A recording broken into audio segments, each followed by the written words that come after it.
next speaker, even though the speakers only have 5 minutes to talk, his title takes 5 minutes just to say.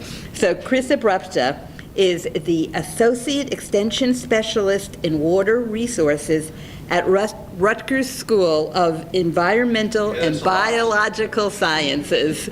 And he has been our expert. If you notice all the rain gardens around town, he's the man that's been making them happen. So, Chris, tell us about the green infrastructure. Thank you. So, first of all, I think you're not too old to learn something new. I learned that they make straws out of licorice now, which I'm really excited about. And I learned that people don't finish bottles of wine, which I don't believe at all. But so my job as the Extension Specialist in Water Resources, I run around the state and help people solve their water problems. So I work with a lot of towns, and I got to say, Woodbridge is one of the best towns to work with. Not only is it 20 minutes from the university, there's great food here, but the people here are so excited about making a difference. So let me talk to you about the libraries in Woodbridge, okay? So Woodbridge has 5 libraries, which is kind of unheard of, right? But each library has a rooftop, and that rooftop is made of what we would call an impervious surface, right? So an impervious surface is anything that water doesn't pass through, right? So it should be the roof of my building at Rutgers, the Environmental Science Building, but my roof leaks like a sieve, so maybe it's not that roof, but so the roof of the libraries are an impervious surface, so the water goes down the gutter, down a pipe, and gets dumped into the road, and then goes into a catch basin and goes into a stream. Okay, so that rooftop is directly connected to the streams. Every inch of water that hits that rooftop winds up in the streams, right? So now why is that a problem? Well, that water, as it's moving across the land, across the pavement, it's picking up the straws, it's picking up all the pollution, and it's carrying it to our waterways, right? The other problem is, which we saw last week, is that whenever we get a couple inches of rain, that water gets to that stream very quickly, the water rises up, and then we have flash flooding. Right? And people's basements fill up with water, people's cars wash downstream, it becomes a very, very bad thing. So in Woodbridge, what we're trying to do is we said, well, why don't we start using something called green infrastructure? Okay, so green infrastructure is a term that we use. It's really just another way to say, let's put in something that's going to manage stormwater, right?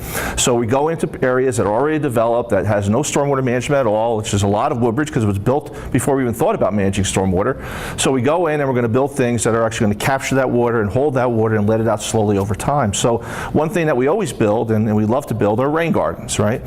So the technical name for a rain garden is bioretention. Now, as a civil engineer, I love that name, but nobody else understands what that means. So we talk about it as a rain garden. So we're actually gardening, but we're actually harvesting rain.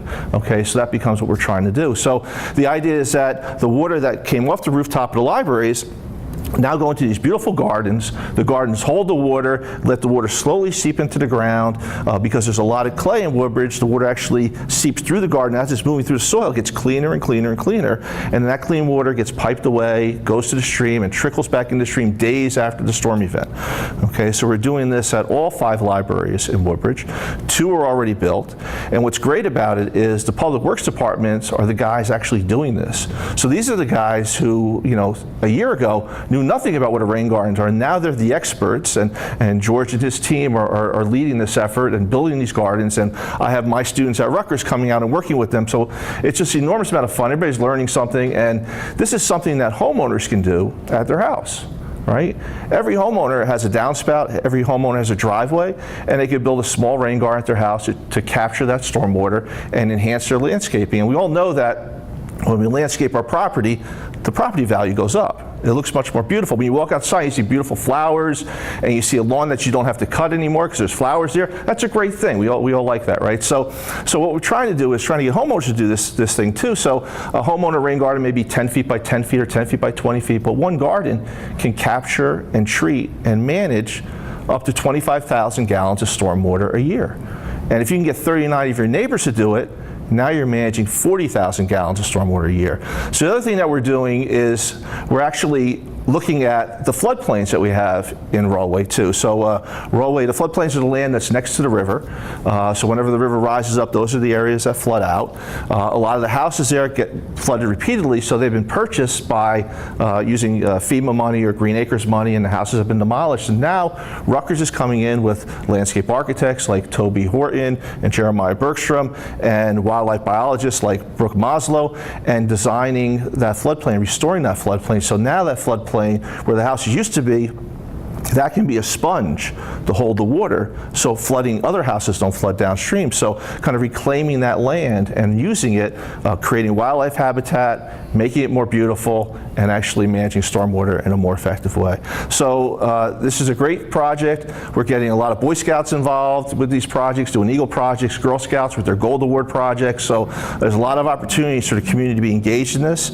And I know the mayor's excited about that, you know, and because I've got a lot of young adults calling me and saying, hey, we want to work with Rutgers and Woodbridge to build things. So it's really great.